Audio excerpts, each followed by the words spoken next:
అభిషేకం అనేది ఆత్మ యొక్క శక్తి. That's the power of the spirit of God. మోషేని దేవుడు పిలిచినప్పుడు నీ చేతిలో ఏముంది అన్నాడు? కర్ర అన్నాడు. It's a sign of the calling. ఒక కాపరికి, ఇశ్రాయేలు ప్రజలు కుడి ఎడమలు తెలియని వారికి నేను ఒక కాపరికి నేను పరిచయం చేస్తున్నా. నీ జీవితంలో పిలుపుకు గుర్తు ఏంటంటే కర్ర. ఏలియా జీవితంలో పిలుపు గుర్తు ఏంటంటే దుప్పటి. అధిపతుల పిలుపు గుర్తు ఏంటంటే కర్రలు. It is a sign of the calling that is precious. జాగ్రత్త వినండి. ఓ దావీదా, నేను పిలిచిన గుర్తు ఏంటంటే నేను కాపరినయ్యా. కాపరి చేతిలో ఏముంటుంది? వడిసెలు ఉంటుంది. That's the sign of my calling. ఈరోజు దయచేసి వినండి.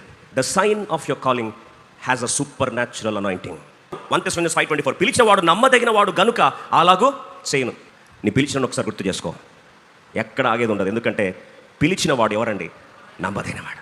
పిలిచిన పిలుపు గుర్తుగా వడిసెలు తీసుకొని వచ్చాడు. రాయి పట్టుకొని తిప్పి ఒక్కసారి వేస్తే డైరెక్ట్గా వెళ్ళి గొలియాతు నుడితి మిటాకింది. స్పాట్లో డెడ్ అంతే. Just remember what is the sign of your calling because God will empower.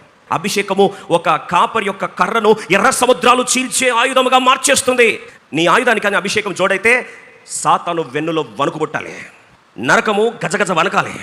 శత్రు సేనలు ఒక్కసారి గుండె లాగిపోవాలి. ఎప్పుడు నీ ఆయుధానికి అభిషేకము జోడైతే ఇంకా తిరుగులేదు.